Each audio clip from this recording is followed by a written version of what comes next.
Assalamualaikum warahmatullahi wabarakatuh. Alhamdulillah, alhamdulillahilladzi at'amana bi ni'matil iman wal islam. Asyhadu an la ilaha illallah wahdahu la syarika lah wa asyhadu anna Muhammadan abduhu wa rasuluhu la nabiyya wa la rasula ba'da.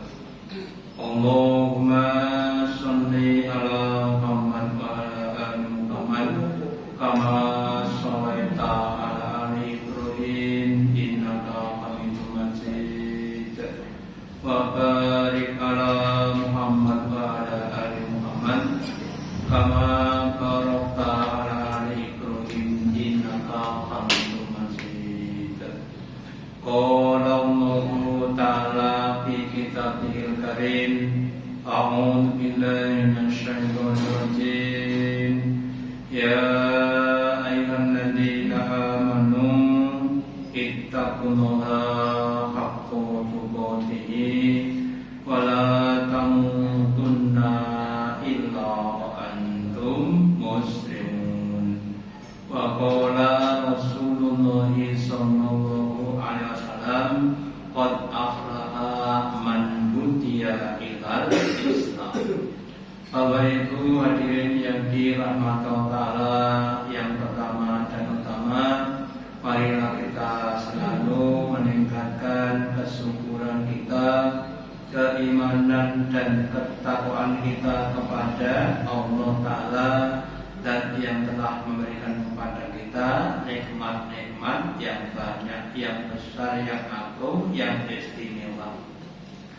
Sebabnya nikmat Allah Ta'ala adalah nikmat keislaman, petunjuk kepada kita sehingga kita bisa berislam, berserah diri kepada Allah dan Rasulnya. Karena hanya dengan berserah diri Allah dan Rasulnya, insya Allah hidup akan semakin selamat sampai di akhirat. Nabi bersabda, qad aflaha man hudiya ilal Islam. Sungguh berbahagia, sungguh beruntung. Siapa yang beruntung? Man hudiya ilal Islam. Orang yang ditunjuki Allah kepada Islam.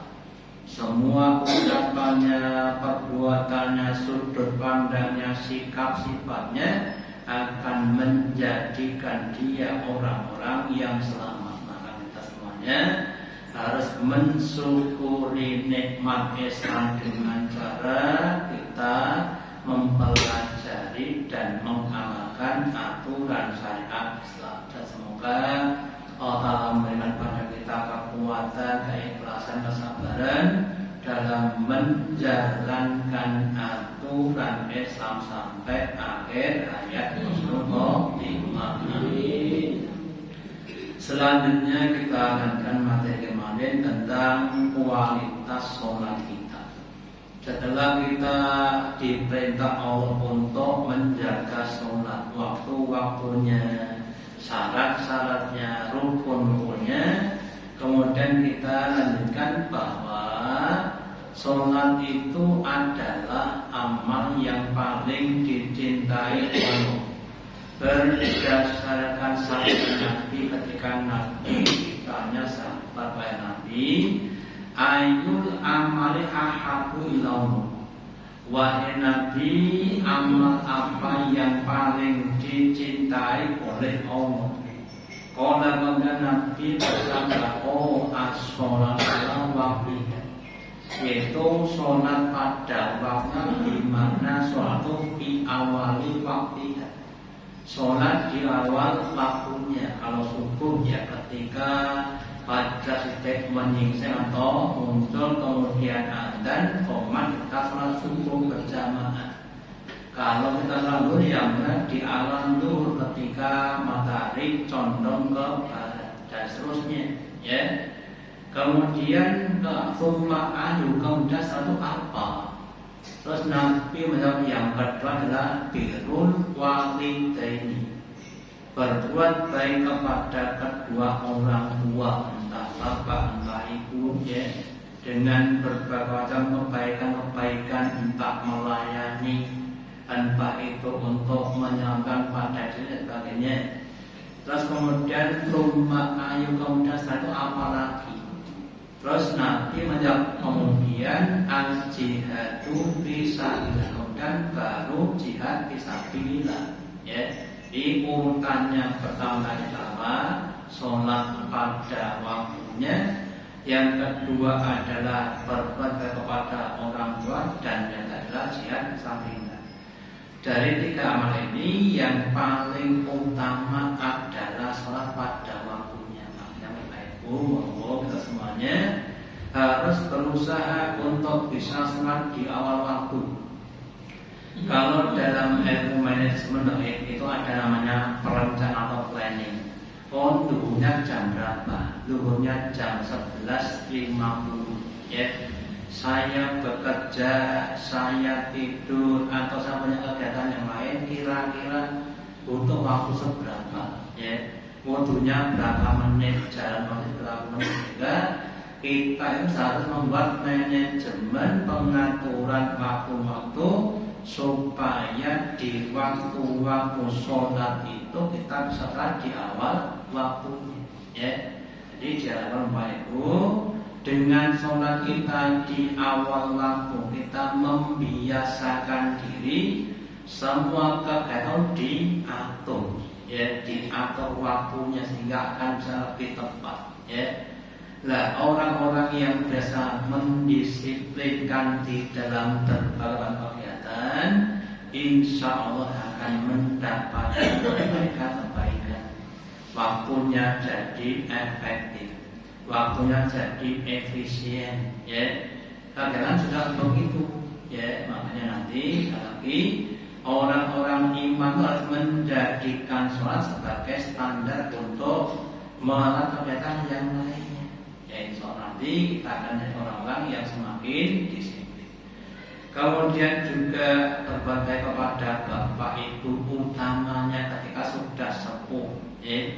Orang itu kalau sudah sepuh kembali ke masa kecil lagi, bosone sok-sok yo remelan, caperan, caperan ngomong, cari perhatian nek takon raping telu ping 8. Kok pun atas kebiasaan kita mangkane sing nom sing kudu sabar. Tolong dongeng dan sabar. Tolong dongeng dan sabar. Dan itu adalah menurut Imam Hasan Al-Basri, orang tua adalah pintu tengahnya surga. Jadi kalau ada beberapa pintu tengah itu, ya, pintu yang paling besar itu adalah berbakti pada orang tua. Ketika ibunya meninggal, Hasan itu menangis, ya. Bukan karena mati, tapi karena tertutupnya pintu itu, ya. Tertutupnya pintu surga itu yang ditangisi bukan karena ibunya mati, tapi pintu sudah kemudian tertutup mergone ibun situ. Makanya kita semua termasuk saya, monggo tamunya sudah masih punya bapak ibu harus dipercayai, ya. Bahkan Nabi kita mengamini doanya malaikat Jibril yang mendoakan, wahai Muhammad, celaka umatmu, orang yang ditunggui bapak tapi enggak masuk surga itu orang yang celaka. Artinya orang yang tidak bisa memanfaatkan kedaulatan untuk cari pahala sebanyak-banyaknya. Lu ada anak dikasih bondo sawah 10 hektar, kos-kosan 100 kamar, itu enggak dipelarat lah ibu. Duduk tuh bener-bener kita. Wes 10 hektar kos-kosan 100 kamar langsung teki sing kita namanya enggak bisa mengatur, cuma kan kita sudah punya bapak ibu, kok nggak bisa masuk, berarti nggak bisa memanfaatkan untuk bisa masuk dalam surga. Makanya monggo kita berusaha memanfaatkan waktu kita sebagai lahan, sebagai sumber pahala yang utama. Terus yang ketiga adalah jihad di jalan Allah, bersungguh-sungguh memperjuangkan agama Allah. Sekarang kita adalah jihadnya apa? Jadi kita berdakwah mengaji. Ya Nabi bersabda, man kharaja min baitihi li talabil bahwa bisa hatta barang siapa yang dia keluar dari rumahnya untuk mencari ilmu, maka dia berada di jalannya Allah. Semua apa yang dikorbankan, semua apa yang menimpa dicatat sebagai pahala. Jadi kalau saudara kita di Palestina ya, ini ya jalannya perang Pak. Kalau kita bukan perang, karena kadang ada aman ya, namanya harus berusaha untuk berjihad di jalan Allah. Nanti kalau seandainya sampai meninggal di jalan Allah, mendapatkan berbagai macam kebaikan. Ya. Terus kemudian ada kata bijak, cinta sejati adalah cinta kepada Ilahi. Kalau cinta kepada makhluk, cinta pada suami, istri, anak, harta, kan cinta yang sementara.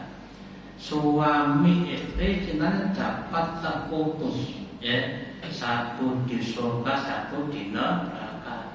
Suaminya di surga, istrinya di neraka seperti Nabi, ya. Istrinya di surga, neraka seperti Fir'aun, bisa putus. Yang pun bernadar cinta sehidup semati. Nek sing lanang mati, sing wedok golek bojo malih. Terus sebaliknya kan, lagi kita itu cinta sejati itu cinta kepada Ilahi, cinta yang didasari pada rahmat bukan pada nafsu. Terus kemudian ada satu kitab ya namanya Laila Majnun. Ya, apa maksudnya? Ada dua orang. Satu namanya Laila, seorang wanita yang cantik. Terus yang kedua adalah namanya Kokis, seorang pemuda yang cinta kepada Laila. Saking cintanya sampai gila. Ya, jadi orang cinta itu butuh kegilaan. Nek bukan gila maka tidak cinta. Lho kok wonten contohnya ini? Wong cinta sama duit, ngatos duit. Iku wong yo gelem, wong kerja, kosong, yo gelem. Sing penting napa?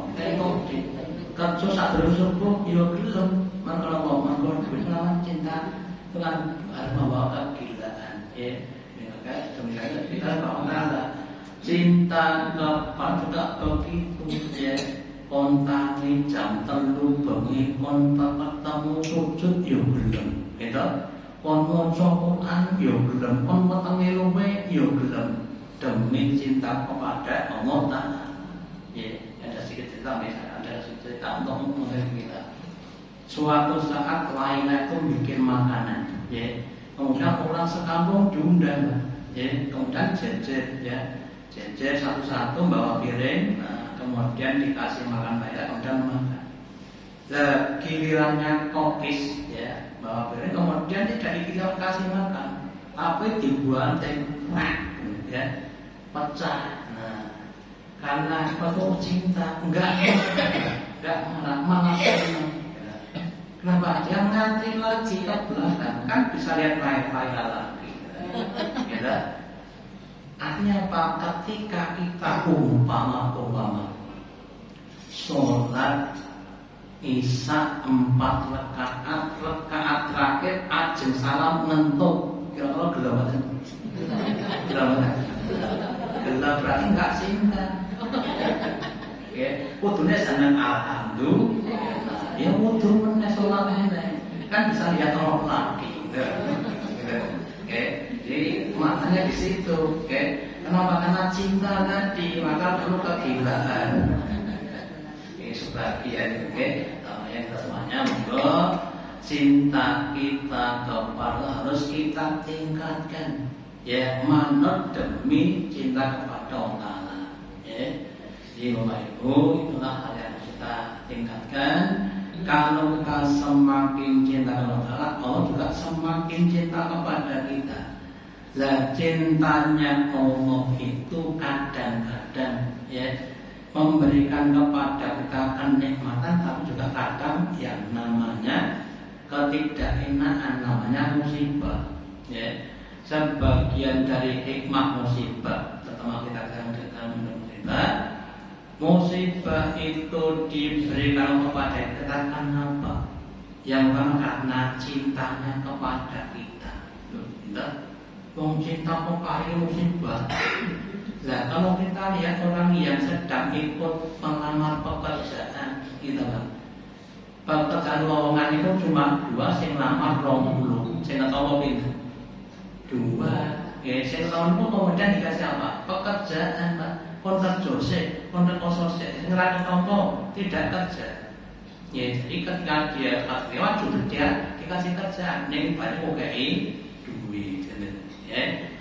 Kalau dengan musibah kita, di balik musibah itu ada hikmah, ada pahala, ada makom yang tinggi.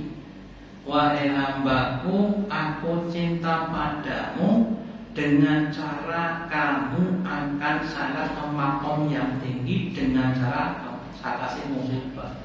Tak kasih proyek namanya jantungan, gitu. Proyek yang namanya sakit komplikasi, ya. Proyek namanya bodoke, pegel. Itu proyek semuanya, gitu. Untuk mengangkat kita dan mendapatkan pahala yang penting minum kalian sabarkan pun ramu. Kita di orang musibah itu kalau kita bersabar selesai. Ya. Terus kemudian kita lanjutkan. Yang ini adalah keutamaan soft awal bagi bapak-bapak. Ya, seringkali bapak ibu dan maafkan di sholat Jumat kita, ya, mohon maaf bapak, terutama yang sudah ngaji. Kalau bisa penjenengan itu mencari sosok itu di awal. Kenapa? Nah, Nabi bersabda, khairul sufu fil rijali awal. Sebaik-baik soft laki-laki itu yang paling awal, soft pertama. Wasalah akhirat, dan yang paling jelek itu yang paling akhir. Wa khairul nisa'i akhirat, dan sebaliknya sebaik softnya wanita itu justru yang paling akhir. Wasalah aulat, dan yang paling itu yang paling awal. Jadi bapak-bapak, cari sosok yang awal, itu sosok yang paling baik. Contoh lagi, ya, ada uang 100.000, 50, 20, 10, ya, 5.000, 2.000, 1.000. Orang milih-milih pundi? Milih 1.000. Oke, boleh. Mau tak pilih sing 1.000 mawon tenane, nggih. Ragelo, boten, kita. Makanya kita juga begitu. Besok tuh di akhirat tuh akan nyata. Jangankan diambil baik, nanti ketika roh kita sampai di tenggorokan, ya, itu sudah kelihatan semuanya, ya. Yang sekarang belum kelihatan, nanti kita akan kelihatan. Ketika roh sampai sini, otak buka, namanya asamnya dibuka. Pahala kita terlihat, gitu. Sebaliknya uang sudah tidak terlihat, gitu.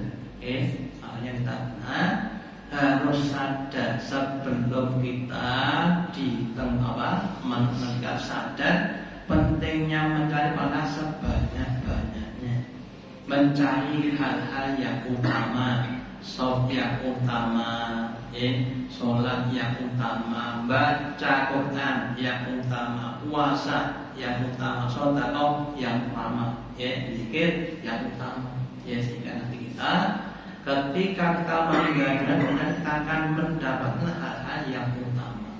Terus kemudian yang lainnya harus ada innallaha wa malaikatahu, sesungguhnya dan itu sama yusholuna ala sofil awal, sama bersolat kepada orang-orang yang ada di sof awal. Sholawatnya Allah bermakna rahmatnya, belas kasihnya Allah. Salat dengan barat adalah bermakna doa-doa. Jadi dirahmati Allah, didoakan malaikat kiram nopo. Gitu? Kira apa? Gitu? Itu yang ada di sholat. Sedangkan yang di belakang enggak disolawati oleh Allah dan malaikatnya. Kemudian Bapak Ibu nanti saya contohkan. Orang itu kalau semakin kaya Pak, gaya hidupnya akan berubah. Gitu Pak. Jek melarat, mangane nganggo tempe, gitu nggih. Pasuke nganggo tepung, gitu. Kayaknya Pak berubah. Jadi kadang orang yang nanti pahalanya banyak kayaknya akan berubah. Karena dia punya kemampuan. Ya. Orang yang banyak pahala kemudian akan semakin banyak berbuat kebaikan. Allah akan bukakan petunjuk-petunjuknya tadi. Sementara mau saja yang masih miskin amal, ya tetap seperti itu. Makanya kalau kita cermati, orang-orang yang tidak berkembang agamanya bermakna amal itu karena apa? Karena mereka tidak diberi petunjuk. Nah ini kalau kita punya anak kecil balita, kemudian kan ada namanya timbangan, ada namanya KMS, kartu menuju sehat. Ada ini normal, ini di atas normal, ini di bawah normal, gitu. Sehingga kan kita juga begitu, amal ada yang normal, ada yang di atas normal, ada yang di bawah normal. Gitu. Umur 8 bulan kok rusok melaku biasa, kok umur 1 tahun, gitu.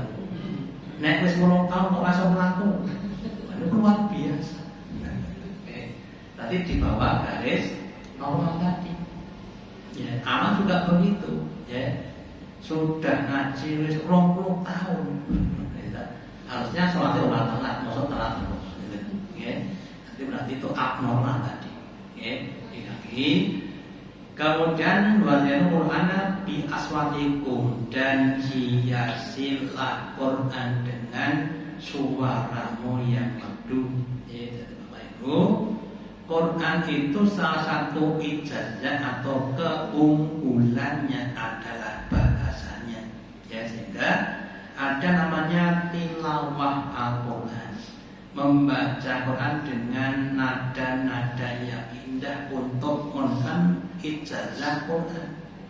Beda dengan kita membaca Quran, enggak pakai gaya, mau coba gaya mereka. Kalau kita baca Quran itu yang bekerja cuma 2 atau 1, ya. Apa yang ada cuma mata dan pikiran, gitu Pak. Lisannya meneng Pak. Kita nek ngomong berarti CSD.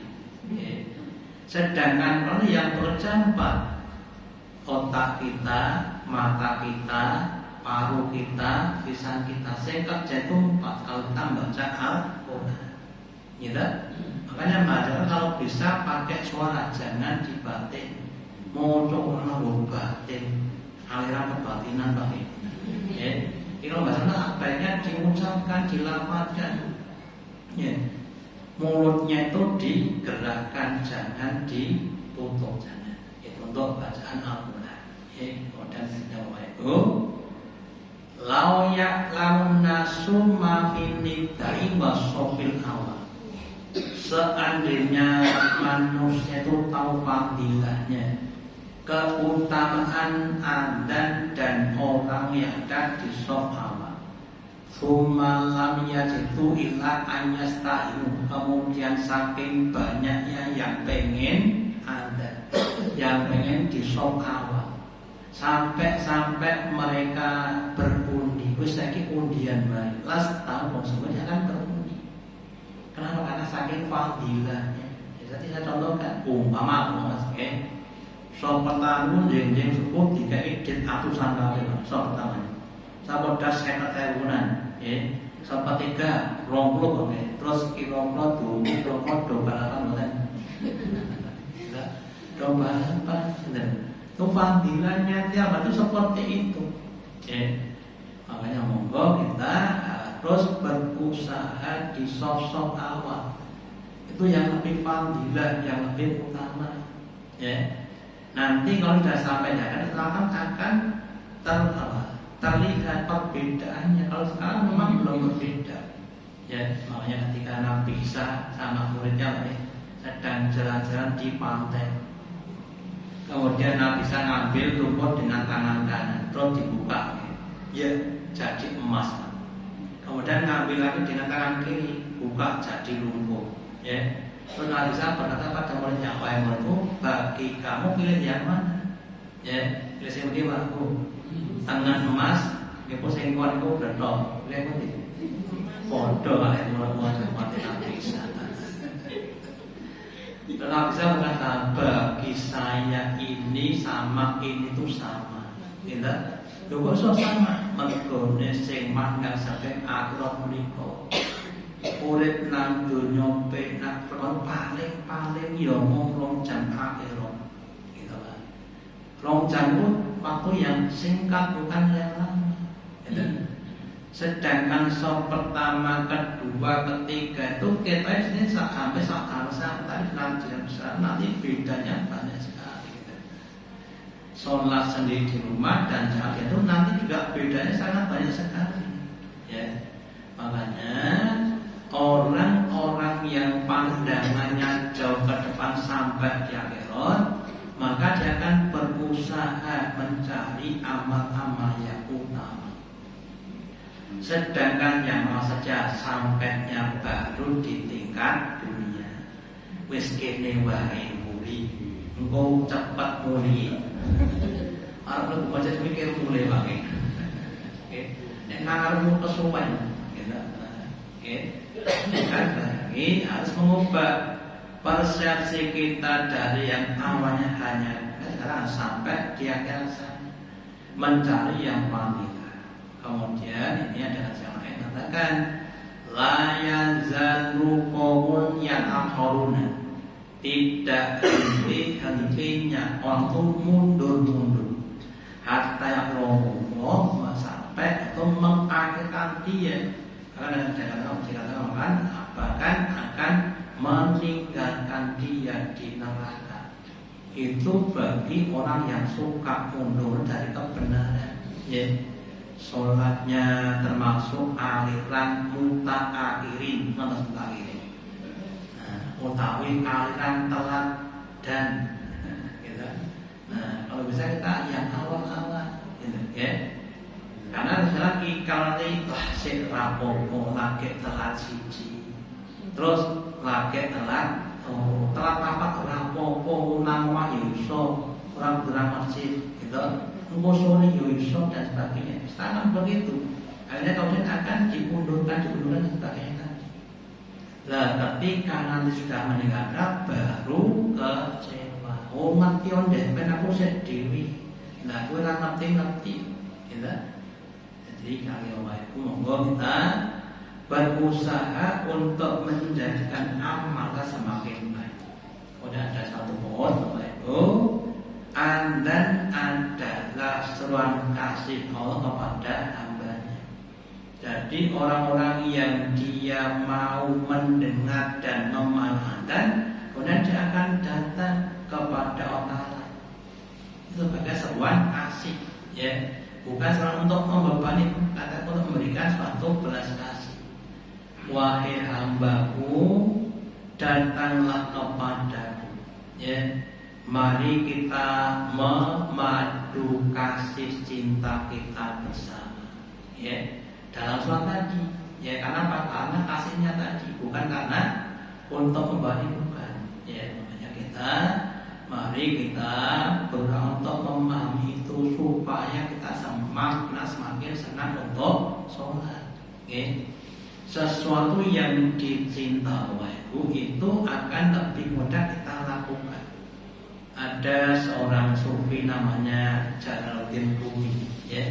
Ketika dia ibadah itu sambil joget, sambil nari. Terus ditanya, kenapa kamu begitu? Nabi tidak begitu. Dia bilang, orang nonton neraka saja senang-senang, mau saya nggak dulu senang-senang. Karena apa? Demi kecintaan kepada Tuhan. Kemudian saya berbahagia. Ya, jadi Bapak Ibu, orang yang menunaikan tugas atau pekerjaan dengan senang itu insya Allah akan jadi lebih baik. Orang rumongso kesel gitu Pak. Nek mergone senang. Kemudian akan dilakukan dengan sebaik-baiknya. Beda dengan orang yang menganggap suatu pekerjaan beban, ya, akan menjadi berat, ya. Pak, jangan buka nopo, niki buka laundry, niki 1 kilo berapa? 5.000, pulau laundry 5 ton, gitu. 5 ton, niki, payment, niki, terus sing dealing nomor apa? Nek sing dealing 5 ton itu berat. Ayo kita 5 ton, 5.000 kilo, 5 juta alamu. Sedangkan pada apa yang dipandang? Nek yang dipandang 5 ton, nyetrika, gitu. Nyetrika 5 ton di tangannya mobil. Nah, saya pandang bebannya, ya kamu pandang uangnya 25 juta orang. Umat koncone tidak benar-benar. Kita mikirnya juga begitu. Kalau kita enggak kuat sedikit kita ajak konco, ayo ngaji itu nanti banyak itu dapat nomor, dapat pahala, dapat tambahan pahala, gitu. Sholat tidak, dan sebagainya. Kemudian kita ajak, kemudian apa? Dapat pahala. Gitu. Makanya kalau bisa kita berbuat, kita harus banyak ngajak orang lain. Termasuk ini kita punya HP mungkin itu digunakan untuk ngajak wong. Saya juga begitu ya, ajak lewat HP saya, kita apuri ngaji. Perkara gelem ora masalah. Yang penting kan ngajak kalau apa? Di Islam itu mengajarkan kita untuk beramal kebaikan dan mengajak orang untuk berbuat kebaikan juga. Bahkan nanti kalau katakan alimat nasum ma'otomat wa'akor, setiap orang itu akan mendapati apa yang dia kerjakan, ditambah apa yang dia akan biman, apa yang dia ajarkan kepada orang lain. Bahkan pahala yang dia ajak itu lebih banyak dibanding dengan pahala kita. Ya, makanya misalnya berusaha untuk banyak-banyak buat kebaikan, terus ajak, mengajak kepada yang lainnya, mensunahkan sunnah-sunnah yang hasanah. Yaitu tadi namanya rajin. Saya minta pada bapak temannya yang ngaji untuk Jumatan, monggo panjenengan usahakan untuk rawuh di awal waktu sebelum khotibnya menaik ke mimbar, tempati sosok awal. Anda berarti sudah mensunahkan sunnah-sunnah yang baik.